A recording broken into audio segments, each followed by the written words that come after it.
Hello, Catholics, it's Lisa, back to tell you some more stories about the Camino. So, one day we had a mostly downhill trail, and the terrain was very rocky and it was loose rock, so it was very slippery, which, thumbs down. I am not a fan of downhill, and I'm not a fan of loose rock terrain. So I had two strikes against me. Um, and about 4 miles down this treacherous terrain, I told myself that I am just not having fun, and I didn't. I just wanted to give up, but of course I didn't because I'm too stubborn. Um, and Deacon Dave would never let me hear the end of it if I did give up. So uh, so anyway, not only did I have trouble going downhill, but my attitude went downhill too. So I just wasn't happy that day.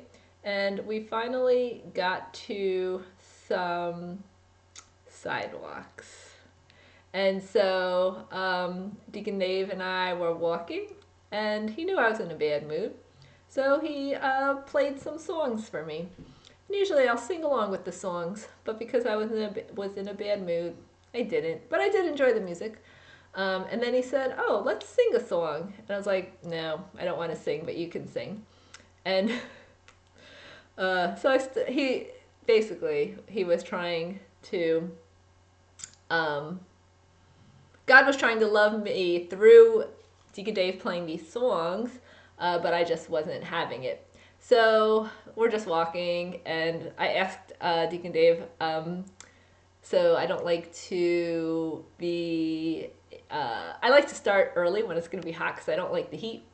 And so I asked him, because the next day was going to be warm, and I asked him if it would be okay if we skipped breakfast at the hotel so we could get an early start and beat the heat. And he said, well, you have to talk to the other ladies about that. And this was my reaction. And I just walked off for a few miles, very fast, dusted them. And, yeah, not my best moment. But that's what I do a lot with God, too. Like when I get frustrated, I get impatient, and I get irritated, I could feel God wanting to enter into the situation, and I'll just be like, no, I just need to fester in this ugliness, in this irritation. And that's exactly what I did to Deacon Dave, even though he was trying to show God's outpouring of love onto me. So my question for you is, where in your life are you resisting God's love? And how can you allow him in more fully? Take a few moments and then discuss.